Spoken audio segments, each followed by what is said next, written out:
नमस्कार, भोजपुरिया हेल्पर में आपका बहुत बहुत स्वागत है। तो आज खेसारी लाल यादव का गाना ट्रेंडिंग पेज पे ट्रेंड कर रहा है, जो कि गाने का नाम है भातार साला सौतीन पे गेहूँ काटा था।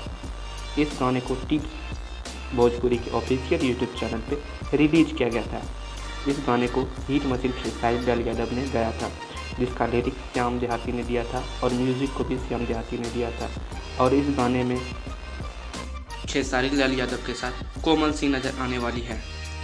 यह वीडियो ट्रेंडिंग के म्यूजिक सेक्शन में 23 नंबर पर ट्रेंड कर रहा है। हमारे भोजपुरी के लिए यह बहुत बड़ी बात है कि किसी भोजपुरी का गाना ट्रेंडिंग पेज पे ट्रेंड कर रहा है। अगर आपको विश्वास नहीं है कि खेसारी लाल यादव का वीडियो ट्रेंडिंग पेज पे ट्रेंड है तो ये देखिए स्क्रीनशॉट। अगर आपने इस वीडियो को अभी तक नहीं देखा है तो आप हमारे डिस्क्रिप्शन को चेक करें, वहाँ भी लिंक मिल जाएगा। नहीं तो आप टिप्स भोजपुरी के ऑफिशियल यूट्यूब चैनल पे भी जाके इसे देख सकते हैं। अब आप बताएं कि आपको यह हमारा न्यूज़ आपको कैसा लगा। अगर आपको अच्छा लगा तो वीडियो को लाइक कर दें और चैनल को सब्सक्राइब कर लें, क्योंकि इस पर आपको खेसारी लाल यादव से रिलेटेड हमेशा वीडियो आपको सबसे पहले मिलता रहेगा।